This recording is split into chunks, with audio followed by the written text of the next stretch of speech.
આપ જોઈ રહ્યા છો સીએન લાઈવ ગુજરાતી ન્યૂઝ. હવે શું અગત્યના સમાચાર. સાબરમતી નદીમાં ડફનાળા પાસે ફીણનું સામ્રાજ્ય, રાસાયણિક પાણી છોડાયું હોવાની આશંકા. ગુજરાત પ્રદૂષણ નિયંત્રણ બોર્ડ દ્વારા તપાસ શરૂ કરાઈ.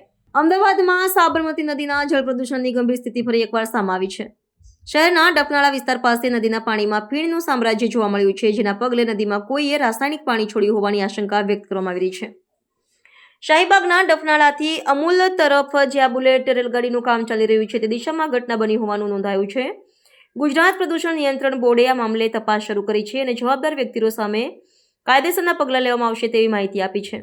બીજી તરફ સાબરમતી નદીના પ્રદૂષણ અંગેની સ્વયં સંજ્ઞાન અરજી પણ ગુજરાત વડી અદાલતમાં સુનાવણી યોજવામાં આવી હતી.